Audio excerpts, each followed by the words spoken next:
neuroscience and cognitive science, psychology, etc., and in the philosophy of mind, I happen to think that consciousness is conceptually irreducible. There are people who have tried to reduce it, and I think those efforts have been unsuccessful. How it arises in the physics of things is an open question. It may very well be just a matter of information processing in brains or in any system like a brain that can process information in these specific ways. You're on very firm ground scientifically if you're biased in that direction. It may push deeper into the physics of things, or it may be, a fundamental constituent of reality. I mean, really the jury is out on that. Nothing in my account of the first-person side hinges on any of those stories being true or false. I mean, if it's just what brains do, and when you're dead, that's all. None of that changes what I'm saying about the power of meditation or the nature of conscious experience. Consciousness from the first-person side, and again, I think this is irreducible conceptually, it's just that it's the fact that there's something that it's like to be you, or to be any system that is conscious, right? So if there's something, this is a definition that the philosopher Thomas Nagel came up with in a very famous article, What Is It Like to Be a Bat, that he published in the 70s. Again, there are people on the other side of this debate who think this is just a wrong turn in philosophy and science, and we should have a different definition of consciousness. But it seems obvious to me that the right definition of consciousness is that there is something that is like to be that system. So on Nagel's account, if there's something that is like to be a bat, right?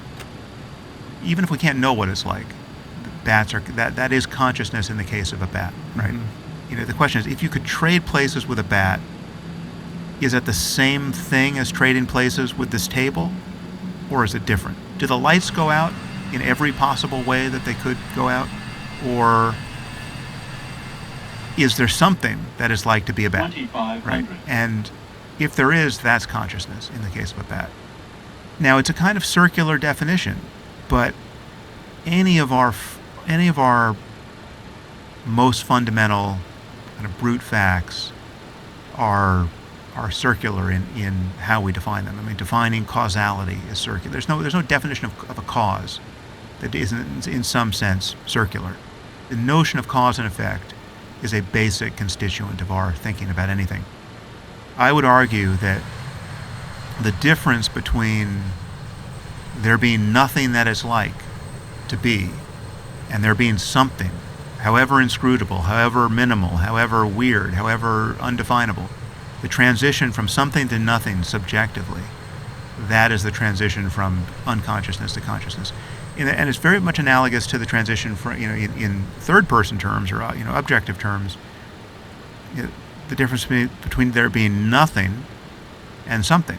Like I think it was the philosopher Schelling who gave us this initial question. Why is there something rather than nothing? Right? Like that. So but the concept of nothing is very hard to get your head around. I mean, nothing's not just empty space. Because space is already something. Nothing is not just this void pregnant with the laws of nature, because the laws of nature already have to be something, or otherwise they couldn't do their work. So nothing's really nothing, right? So the concept of zero is very hard to get your mind around.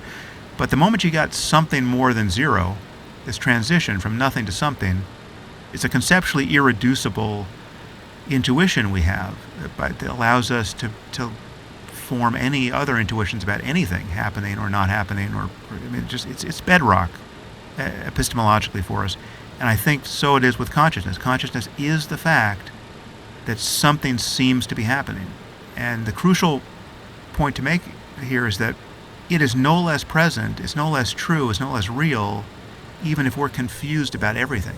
Even if we're all psychotic, or we're all brains in vats, we're all in the matrix, our physics is totally wrong because all of this is just a simulation on the hard drive of an alien supercomputer.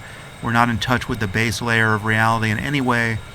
This is a pure illusion, right? The presence of illusion is just as much a demonstration of consciousness as the presence of any kind of veridical perception of anything, right? So, on my view, consciousness is the one thing in this universe that can't be an illusion, right? To say that consciousness might be an illusion is just pure non sequitur. It's just not what we mean by consciousness, and it's not what we mean by illusion. It seems to me that consciousness either exists on some sliding scale that is calibrated with the complexity of a brain. How many neurons do you have?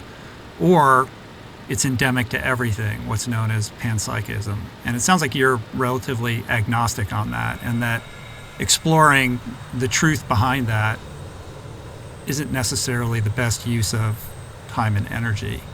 Because at the end of the day, we have this experience, and that's what you're interested in trying to better understand. Yeah, and I think the gradations of consciousness are more a matter of the contents of consciousness, right? So what you obviously get as you scale up in information processing and intelligence is more mind, right? You get more distinctions you can make, you get more, you get ideas. I mean, we get language. I mean, just having language is an enormous difference, right? It's just like everything about us that's recognizably human is a matter of us leveraging the power of language, right? And are being able to conceive of a past and a future in explicit terms, and to plan across that time horizon. I mean, that's something that chimpanzees can't do. I have no doubt that chimps are conscious. There's something that it's like to be a chimp. Some of that would be recognizable to us, but the fact that they are not language using in any deep sense deprives them of so much that is, there's so much mental real estate that can't be actualized without language.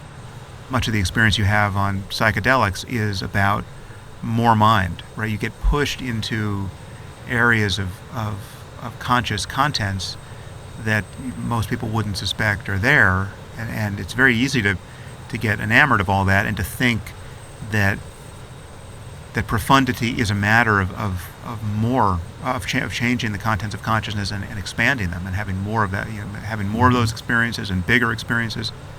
But I mean, the crucial thing to notice is that all of these experiences are impermanent, right? I mean, you first you don't have them, and then you have them, and then you don't have them. And so if there's a more fundamental freedom to recognize about the nature of consciousness, it should be not at the level of changing experience. It should be coincident with all experience, right? I mean, that's certainly the hope, and that's I think what meditation, at least certain kinds of meditation, appropriately targets, right? It's not making a fetish of the highs of experience that certainly can be explored with psychedelics and without. I mean, there are styles of meditation that get you very high in a drug-like sense, and they're very goal-oriented. I mean, there's people who are becoming, through their training, kinds of spiritual athletes who are really trying to get somewhere, and there's a logic of seeking to change experience by through the practice. But that's not what I'm recommending. Kind of the wisest traditions within Buddhism and the Indian tradition are draw a very clear line between that style of meditation practice, where you're seeking to have more and more ethereal, temporary experiences, and what's called wisdom practice. There's a clear firewall there, or disjunction there. The first step in a mindfulness practice is to notice that there is some distinction between what I guess you could deem higher awareness, or perhaps you could call it the self, and the ramblings and vicissitudes of the mind and thought, right? And I think that awareness, like, oh, there's me, and then there's me observing all of these thoughts that are passing on the surface of consciousness. And I think that creates this dualistic sense that there is a self that's observing the mind. And the practice that you teach and advocate through your app and through the talks that you give, etc., your books, is characterized as non-dualism. This idea that you referenced earlier, that this sense of the self that is very indelible is in fact an illusion and just yet another appearance in consciousness. And that's a very, like, when I'm doing your daily guided meditations, no matter how, I've been doing it for a long time, like, that's a steep mountain to climb to get to that place where you can really embrace that as truth. Yeah. It took me a while too. I mean, I think I had spent about a year on silent meditation retreats before. What was the longest that you sat in silent meditation? 3 months. Wow. So, but I did that all day twice. long, every day. Yeah, 2 3-month retreats, and then a lot of shorter retreats. 2 months and 1 month and 3 weeks and things like that. But then all the way down to like just one day. They're very powerful. I mean, going into silence is a real crucible, and it's not for everyone. It's a little bit like psychedelics in that it's not for everyone, but it can be incredibly useful. It can also be a little misleading, right? I mean, so it really is a two-edged sword here, and this is the difference between a dualistic conception of the goal and a non-dual one. I mean, it's easy to form the impression under a certain style of practice, and it's certainly the way I was practicing, mindfulness at that point, that again, freedom is elsewhere, and here it's not at the heights of something you're achieving through LSD. It's at the heights of the mountain you've climbed very systematically on retreat through concentration, born of very intensive practice. I mean, you go into silence, you're formally sitting probably 12 hours a day, but every waking moment is a moment of where you're trying to string each moment together with a continuity of mindfulness, where the moment you get up from meditation to walk to lunch, you're walking to lunch is a walk-in meditation, and the eating of lunch in silence is an eating meditation, and all you're doing is trying to bear down on the present moment such that you can notice everything, right? You just want to notice the finest grained distinctions. Again, you're not thinking about it. It's not a matter of understanding anything conceptually more. What you're noticing, at least under in this system, what's being emphasized, and this is very standard Theravada Buddhist Vipassana mindfulness of a sort that we also teach in Waking Up on the app. It's held in a slightly different context. What you're noticing are the so-called 3 characteristics within Buddhism of impermanence, unsatisfactoriness, and selflessness. And so you're noticing impermanence. You're noticing that the more closely you look, the more fleeting experience becomes, right? So it's like when you start and you have very little concentration, and you're told to just feel your body sitting in the chair or sitting on the cushion. Well, you just have this kind of gross feeling of, okay, I feel my body. I feel like basic proprioception. I feel the energy in my body. I feel my knee. I feel my shoulder. I feel my back. I got a pain in my neck. I hope that goes away. Okay, I'm back to the body. As you do this hour by hour by hour, you get more concentration.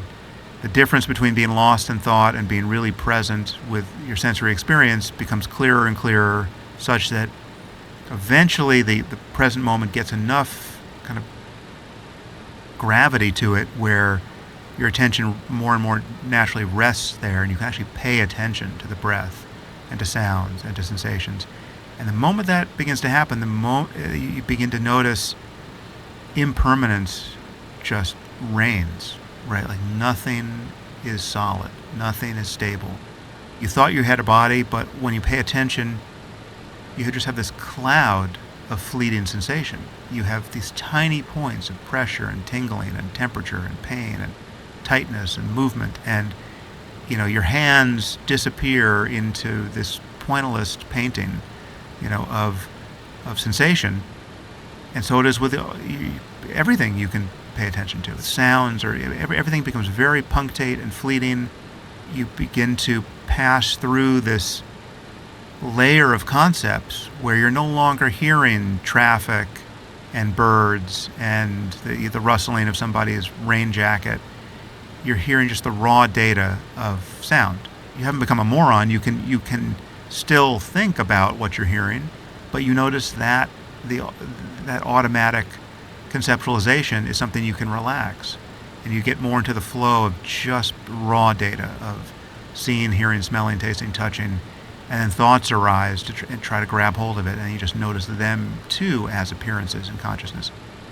But for the longest time, it can feel like there's a subject doing this, right? Like there's still a meditator, aiming at objects, right? And even if the aiming becomes effortless, even if you're just noticing attention go out to the sound or go down to the feeling of pressure in the body or whatever it is. The locus of which is in the head. Yeah, I mean, most people start with a very clear sense that there's they're up there in their head, and now they're paying attention to the body, and the body's down there, right? Like they're aiming attention to sensations in the knee, say, or when you're doing walking meditation, you're aiming attention down to the sensations in your feet or your legs. But it can become very effortless, and it can become, you can notice so much impermanence that you can begin to extrapolate from this kind of just blizzard of change, that there can be no stable self to be made out of all of this, right? There's just this next moment of hearing, this next moment of seeing, this next moment of sensation. There can be a lot of great feelings of freedom that come with this, because there's just like a real relaxation into the flow of the present moment, and you're not trying to do anything with it, you're not trying to change anything. The goal here of noticing all of this is to, at least in this system, to increase the mental factor of equanimity, because you're noticing the pleasant stuff disappears. There's nothing to hold on to there in a pleasant taste or a pleasant sound. You're also noticing the unpleasant stuff disappears the moment you notice it. So there's no problem. There's nothing to push away. Even in very strong feelings of physical discomfort, I mean, you can get to a point where you can have really strong pain in your body, excruciating pain in your body. It certainly would have been excruciating yesterday. But now you've got such equanimity that it's just change. Just changing, it's twisting and burning and stabbing, but it's just like there's no there even. Like the moment you try to find the stabbing sensation that was a problem a moment ago, it's not there. There's something new, but it's gone the moment you notice it. Right? So everything's just falling away from attention the more you pay attention. And there's an immense freedom that comes with that. I told you about the three characteristics. The second characteristic is what's often translated as suffering, but that's not quite right. It's more, the Pali word is dukkha, but it's unsatisfactoriness is a better translation. And it's this principle that there's no there based on change, right? Like there's just, no matter how good it is, no matter how bad it is, there's just nothing to hold on to. And so there's nothing worth clinging to. There's nothing worth pushing away. There's nothing worth grasping. Just let everything flow. And the third characteristic is selflessness. But again, under this system, it's more an extrapolation based on impermanence. It's like because everything's changing, there really can't be a subject. And the more you pay attention, it begins to feel like even subjectivity itself is just arising by itself, almost as a kind of punctate thing. It's just it's the sound, it's just seeing, hearing, smelling, tasting, touching. There's kind of this piecemeal aspect and impermanent aspect to everything, and it's all just part of the flow. And when you have a lot of concentration on retreat, especially, you can have the experience of, in brief moments, the self really seems to disappear, because in this moment of hearing, the normal moment of hearing is just this kind of subject-object perception. There's a subject doing the hearing, there's the thing heard, and there's this operation of hearing between them. Mm-hmm. What you have more and more with concentration is just hearing. It's just a pure experience of hearing. There's not two sides to the thing. There's just hearing. There's just seeing. There's just sensation. And so that begins to break through, and that happened to me when I was on some of these long retreats. How long did it take for you to have that type of experience? Well, for the longest time, it was just lots of impermanence with still a fairly strong sense of there being a subject experiencing all the impermanence, right?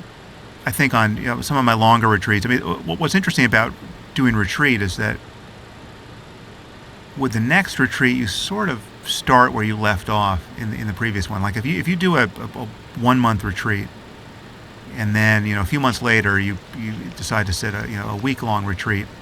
Day 2 of that second retreat is a lot like the third week of that month. Like you can just ramp up very, very quickly because it is a skill. You're learning a skill, and so you can just drop in, and that's pretty amazing because it's almost like you've discovered that there's this other world. There's like this kingdom of silence that you can only reach by going into silence and deciding to go on retreat.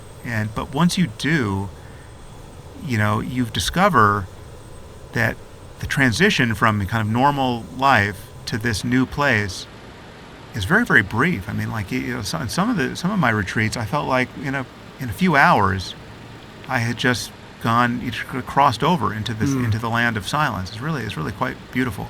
That's on the back of having learned to do this. Sure. Having done previous retreats. Is it something in your daily practice now that you can drop into quickly and relatively effortlessly, or is it a chore or more elusive because there's time and distance between you and the last time that you sat for great periods of time? Yeah, well, so now we're getting to the difference between practicing dualistically and practicing, what I would call non-dualistically, because that framing changes for me. And so again, much of what I just said about retreat is still holding retreat aside as a very special, kind of precious, different experience than normal waking life.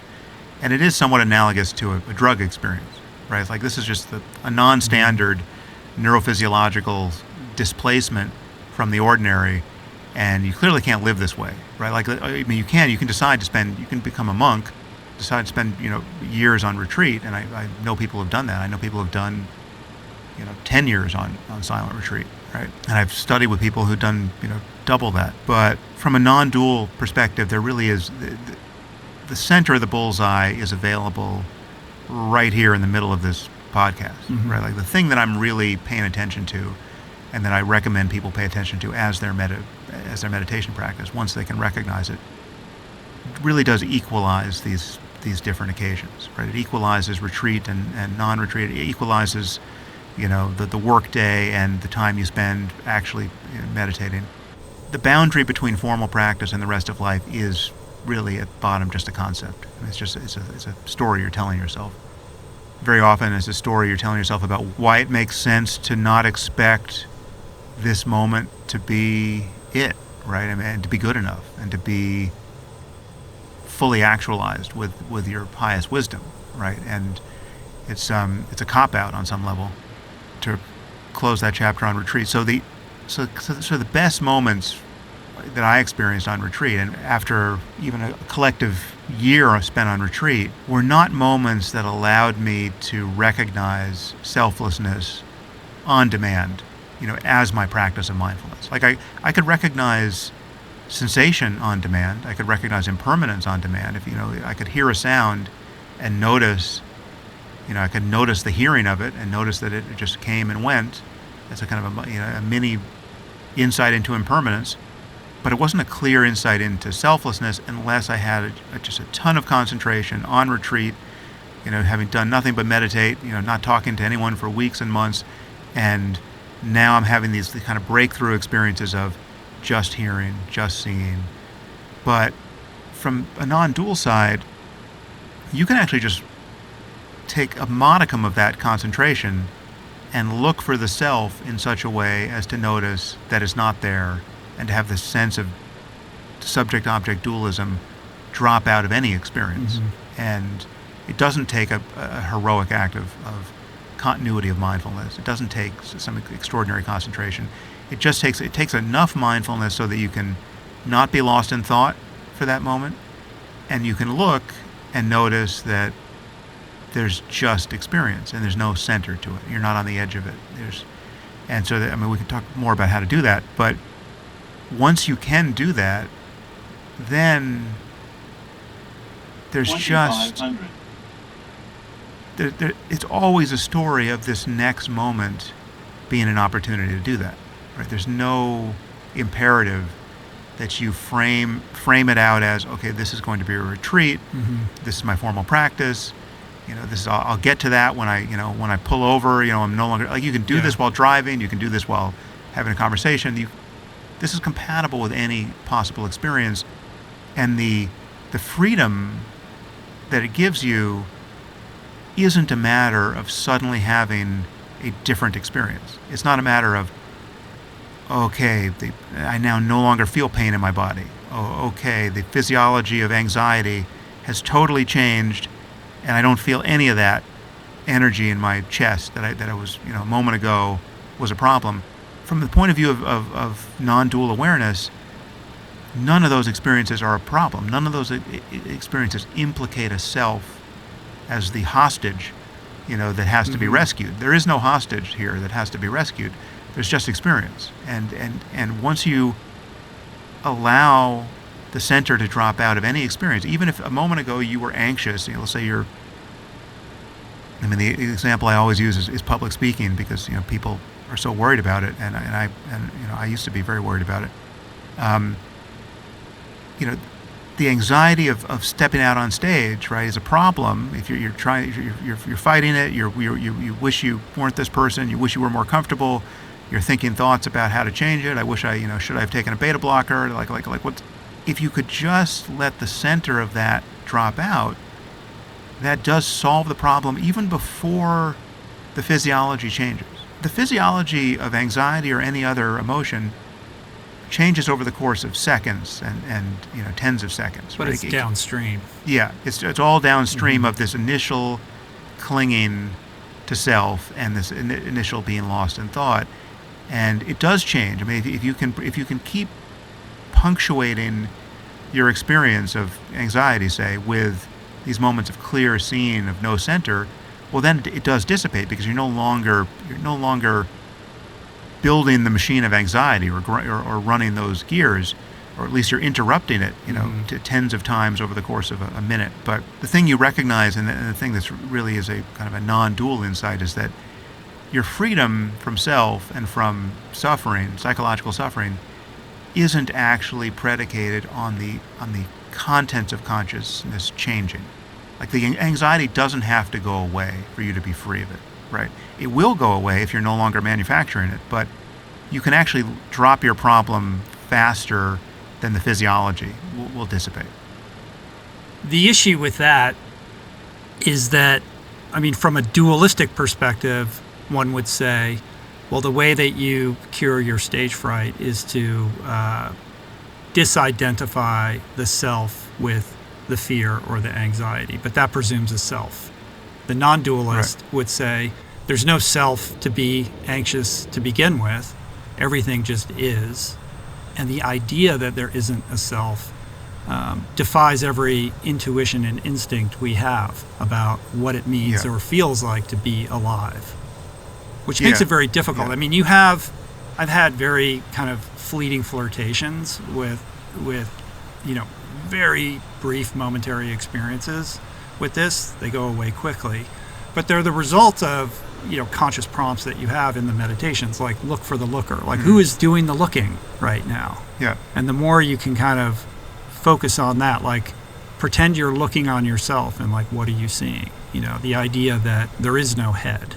That one's very useful. That comes from this really self-invented teacher, Douglas Harding. He was influenced by Zen, but he was an architect who... Like On Having No Head or something like that. He wrote a book called On Having No Head, which is quite... It's this beautiful little primer on his method. But so it's... just this technique is especially powerful because it can easily be mapped onto a social situation like this. So when you and I are having a conversation, very much of your sense of self is born of a feeling that you're behind your face, you're in your head, I can see you, I'm looking at you, right? And you're 4 feet away. But so you feel in relationship to me because you feel like you're behind your face looking out across space at me, right? But if you look for your head, if you look for yourself, this is the only face you can see, right? You see my face. You can't see your face. I can see my nose if some of us with big noses can get part of the nose in there. But the way Harding described it is that when you look for your head, you find that in place of where your head is supposed to be, there's just the world, right? There's just this open space in which everything's appearing, and including the heads of other people. Mm-hmm. It's not that you think you've been decapitated or you think you don't have a head. You understand you're a person, but your actual raw experience is of this openness, and the other person is part of this field of openness. I mean, I have a visual field in which you're appearing, and the sense of self is born of you and I are making eye contact. There's two modes I could be in here. I could follow your gaze back to where I think I am. I could feel implicated by your gaze, right? And sometimes that could be tempting, like you could say something, or you change your expression. I'm talking, and you could look confused, or you could look like it sounds like you don't agree with it looks like you don't agree with what I'm saying. So there can be this facial play that I can be cognizant of that could cast me back upon myself in a way where I feel I'm no longer freely just looking at you, right? Because you're lost in thought, trying to understand the signals that I'm giving you through my facial reaction. It could be born of something you say, or it could just be born of a kind of change in your facial expression. The sense of being in relationship, the sense of being scrutinized by another, seen by another, the sense that I'm an object in the world for you, right? That is constantly being imposed upon us. It seems like it's imposed upon us all the time by other people in the world. Jean-Paul Sartre, the existential philosopher, in his book, I think it was Being and Nothingness, he describes what he considers the primal circumstance of the voyeur. I mean, I don't agree with much of his philosophy, but this is kind of a brilliant thought experiment or example. Imagine being a voyeur. You've crept up to somebody's bedroom window. You're looking at the object of your lust through the window, just 100% committed to the experience of seeing. And then you hear someone stepping up behind you, right? Like at that moment, you don't even have to turn around. You don't know, but the moment you know someone's behind you, you suddenly feel this collapse into selfhood. You now know you're the object of another, right? There's another perspective that's taking you as its object. It's that recoil from pure experience, in this case, the pure experience of seeing, into this kind of collapse into self. That again, this is happening to us 1,000 times a day. In fact, it happens to us so often that we think it's our default condition. It's real. We're selves. I'm over here, right? But it is a kind of collapse. It's a kind of action, and it's not really coming from the other, right? It just seems that way. It's something you're doing with your attention now, and you can not do it. And the way to kind of roll it back is this kind of method. That, one method is, this Douglas Harding technique of just looking for yourself, looking for your head, and you cannot find it in a way that perhaps just for a moment opens you to the realization that there's just this pure seeing, right? Like, so if I'm experiencing this pure seeing of you, it doesn't matter what your eyes are doing or what your face is doing. I'm just noticing that. It's not forcing me to recoil back into this feeling of, oh my God, I'm over here and he sees me, right? Like it's like I'm vulnerable. like it was kind of a different structure to the realization, but it was very much what happened to me on MDMA the first time, which was such a revelation.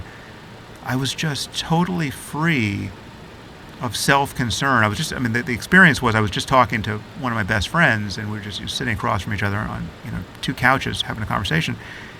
And at one point in the conversation, I realized there wasn't a cell in my brain that was concerned about what he thought of me.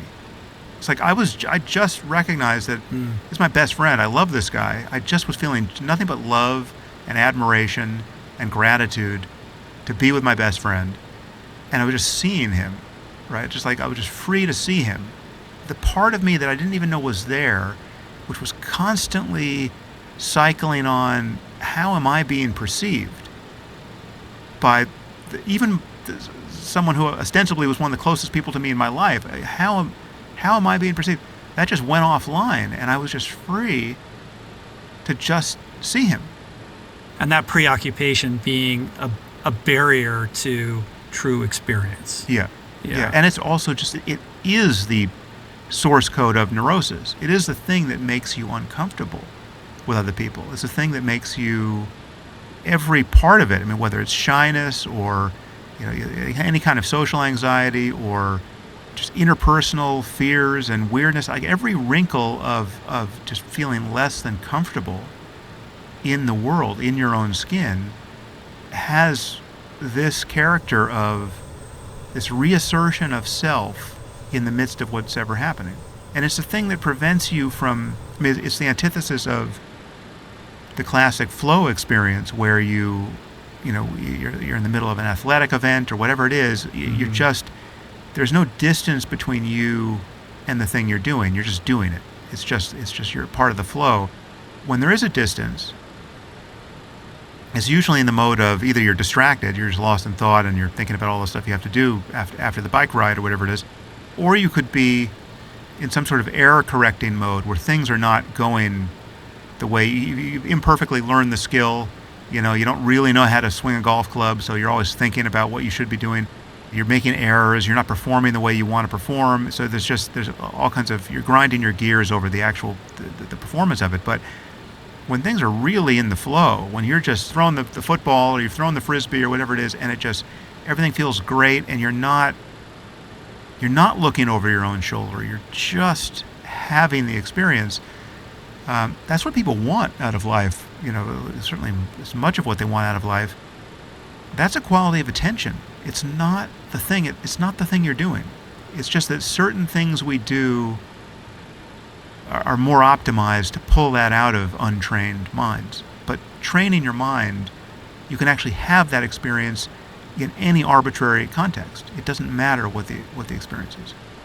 The idea that when you look for the looker and there's nothing to be found, or this sense of self that we're convinced resides within our heads is nothing but an appearance in consciousness, begs the question of what is reality? Like, what is base reality? Like, I have this sense that you're sitting 4 feet away from me, that we're having this conversation in a certain space at a particular time, but you're just an appearance in my consciousness.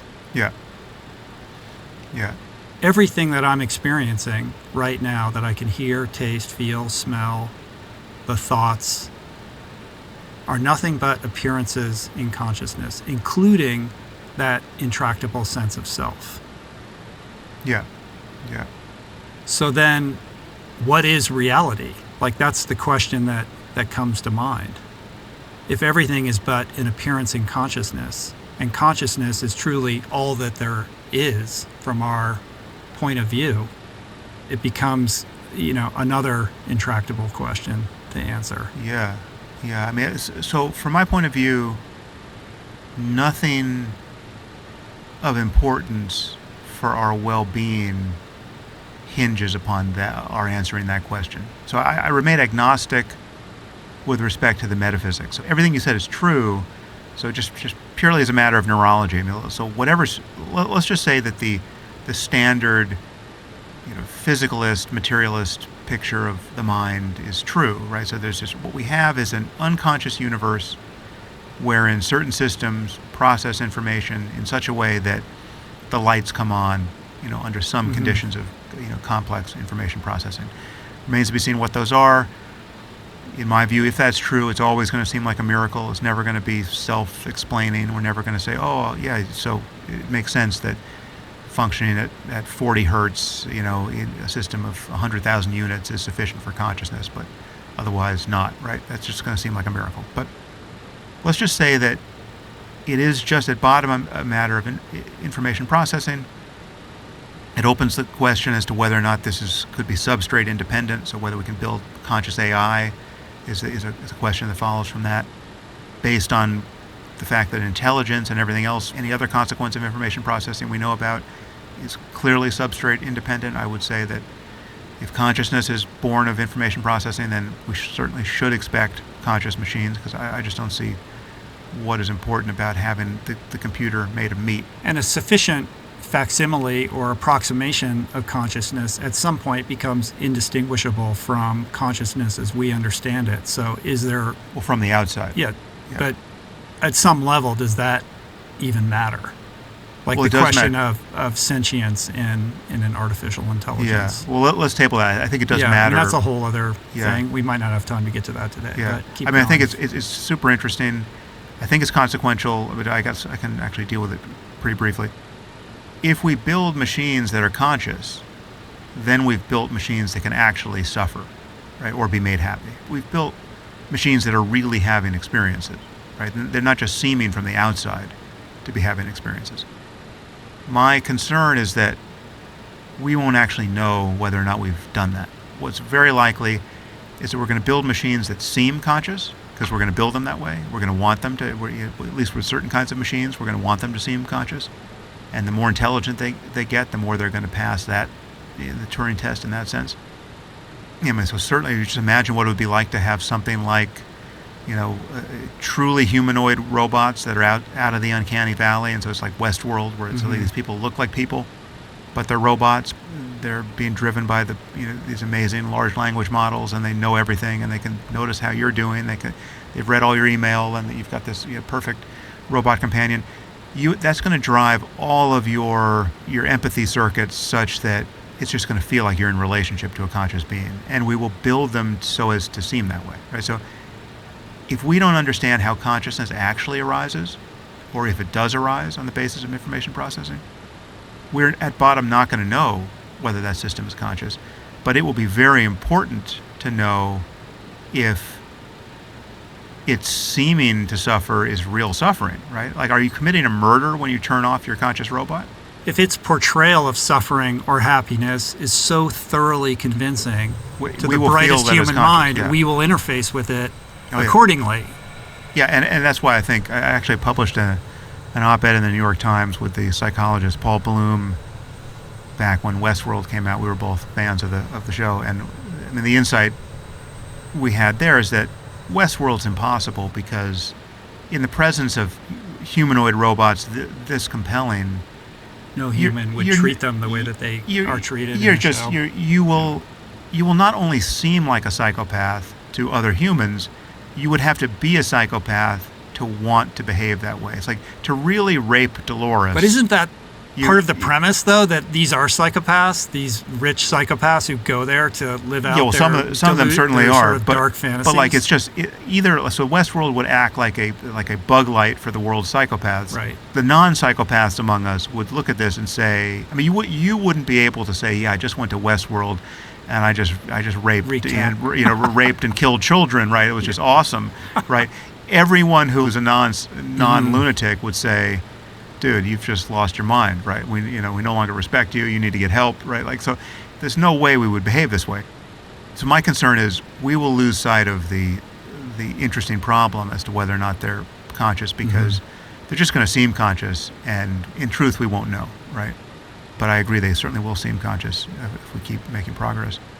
But to go back to your question about reality here, if the mind, including consciousness, is really just what the brain is doing, it's purely a product of brain chemistry, and obviously that means when you're dead, this disappears. The candle goes out. It's not like there's some continuity of consciousness, because this really was just what your brain was doing. The brain's not a receiver of consciousness from somewhere else, right? It's the pure physicalist vision. Even under those conditions, everything you're experiencing right now is just a vision produced by neurophysiological changes moment to moment in your brain. So you're already a brain in a vat in some sense. It's like, I'm not saying there is no world out there impinging upon your neurophysiology through your senses. There's every reason to believe there is, but it's your experience of it really is this visionary phenomenon. It is very much like what you experience in a dream. you know that it's possible to have a dream in which you're taken in by the illusion that you're in relationship to some other person who you're now talking to, who you might now feel neurotic in the presence of. So you're meeting some famous person who you're a fan of in a dream, and you're embarrassed that you can't get the words out, and they're looking at you like, well, who is this moron? And now you feel like, fuck, I wish this was going better. And none of this exists. Or this is all just a fantasy, right? But you're not having a lucid dream. You haven't recognized your circumstance. We know that the brain is a kind of hallucination machine like this, where you can abstract self into an experience in relation to someone else who doesn't even exist, right? You're doing this all the time. Whatever status I really have out in the world, your version of me is very much a neurophysiological vision for you. That is its ontology. The cash value of everything is in you as in the theater of your neurological changes, right? And so it's never really out there in the world. Again, there's some correlate to it in the world, very likely, that is syncing up with the changes you're experiencing, but rather often not, right? Rather often you're having an experience that is pretty uncoupled to the world, and I would argue in almost every case, the experience of being unhappy, the experience of being in conflict, the experience of worrying about what's happening next, the experience of feeling, that the thoughts of others are really, mattering in a way that is diminishing your well-being. All of that is again much more of the dreamscape of unnecessary suffering than it is, here is something that really came from the world and imposed itself on you. And the cash value was, you bumped into a hard object in the dark that you didn't know was there, and it's real. It's outside of you, and it's real. And you're reformulating your acts of attention aren't going to change matters. The leverage is because you and I are both having visionary experiences all the time based on the fact that, again, it's all happening on the hard drive over here that is not the world, right? It's just part of the world. It offers an immense freedom to change your experience. You can try to change the world, right? I'm not saying there aren't things in the world we shouldn't want to change, and we should work to change them.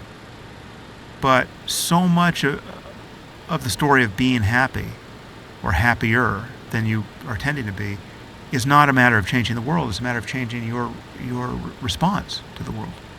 It's interesting that we all live in a prison of our own mind, and the suffering that we experience and the unhappiness, etc., is all a function of our consciousness. And yet there is this key that if we insert it in the lock and turn it appropriately, we can liberate ourselves from so much of that suffering.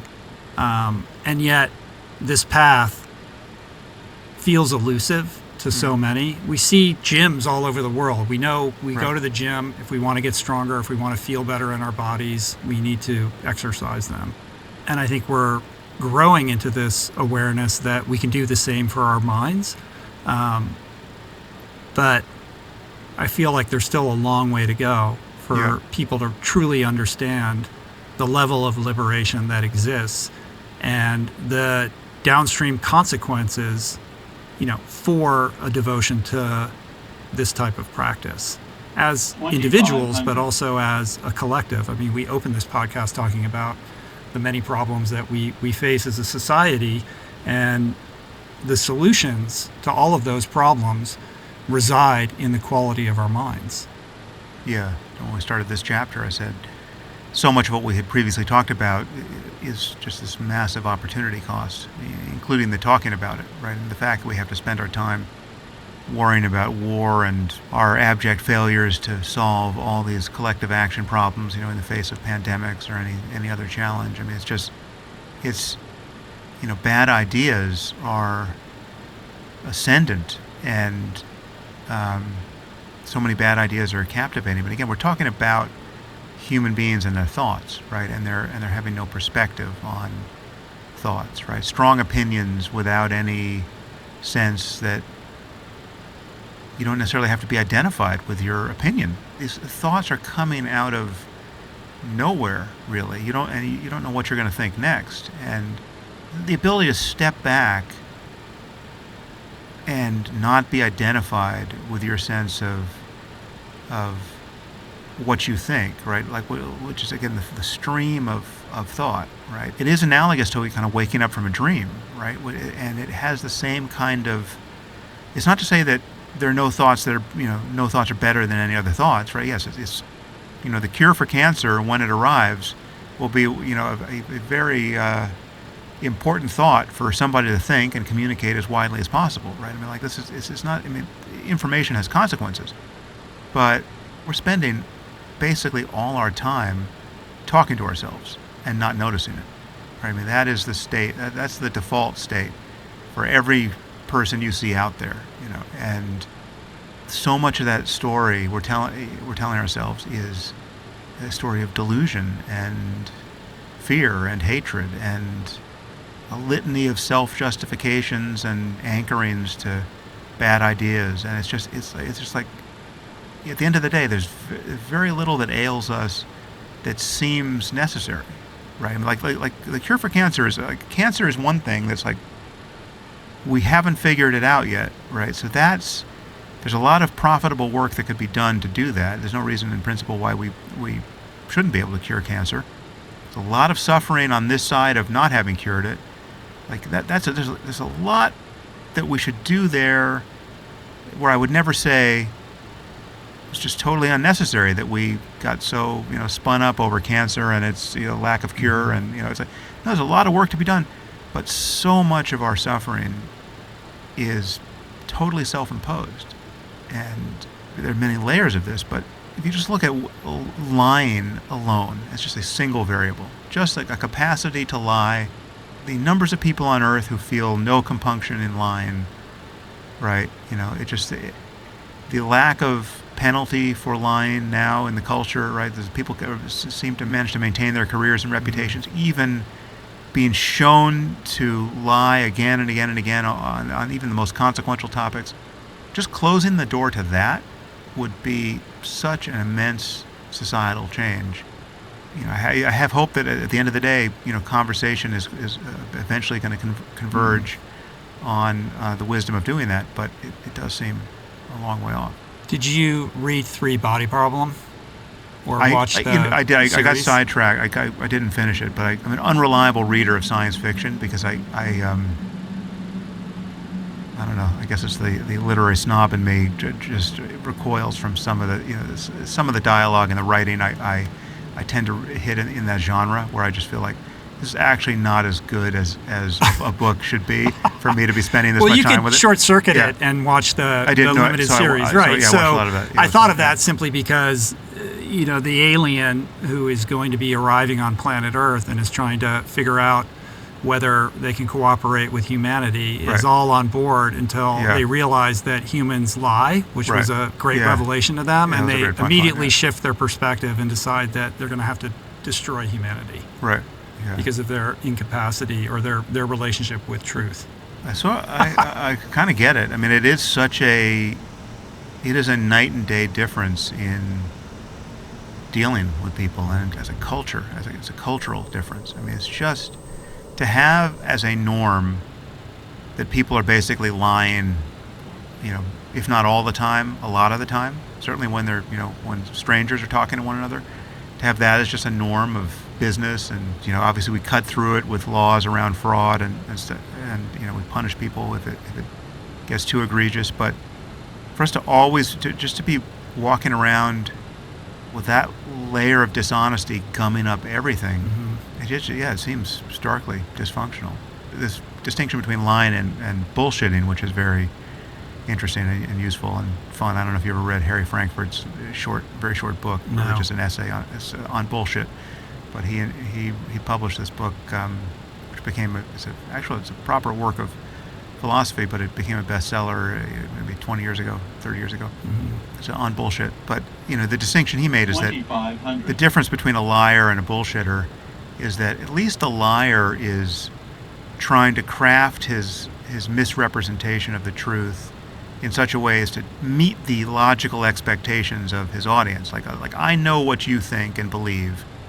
I don't want my lie to be detected, so it has to, like, the math has to work out. I have to insert the lie carefully into the space provided so that you don't detect anything wrong logically or historically, or your memory is not playing tricks on you, etc. So the liar has to be cognizant of the truth and of the kind of the truth processing of his audience.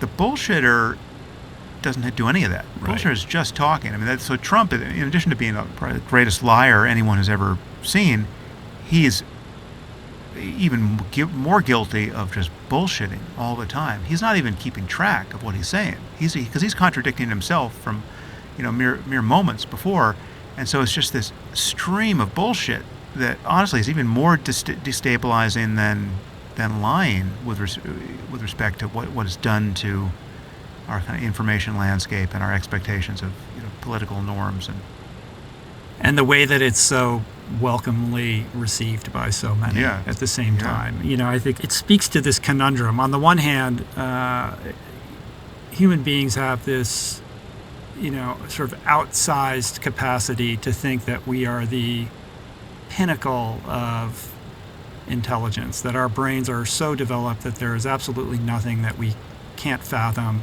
make sense of, or understand. No problem that will go unsolved. But in truth, we're pretty rudimentary animals in a lot of ways.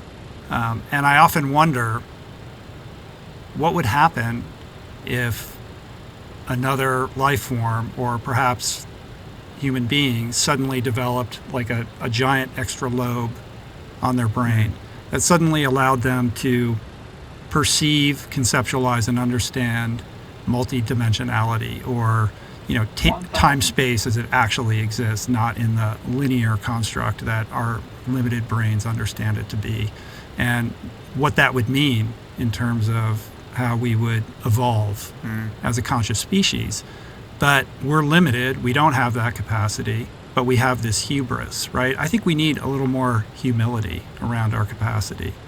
And what's curious about you, Sam, is that you're somebody who's thinking a lot, spending a lot of time thinking about these great mysteries of what it means to be human and what consciousness is or isn't, is there a self, all of these things that, to me, provides room for some level of faith in the unknown or what can't be known.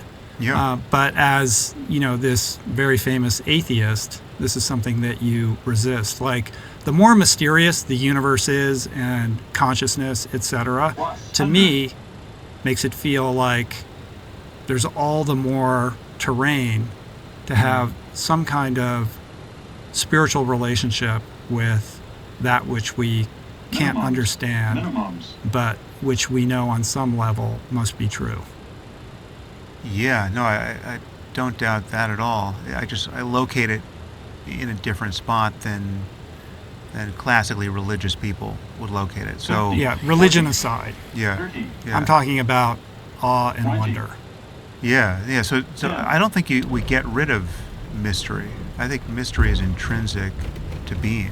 I think consciousness, even if we understood it conceptually, in a third-person way or in any other way, the experience of it is mysterious. Right? I mean, I don't know what this is. Like this experience, this moment's experience is, as much as I can understand it conceptually, the conceptual layer doesn't actually purge it of mystery. It's like you're basically like hurling thoughts at it, but it's not removing the sort of the suchness of it. I mean, you can take the most ordinary object. You can just anything. The cup. Like I have the word cup, right? And I can say cup over and over again, and I can then form thoughts about how this was probably manufactured. But as an appearance, if I actually pay close attention to anything, the most prosaic object, it's as mysterious as anything.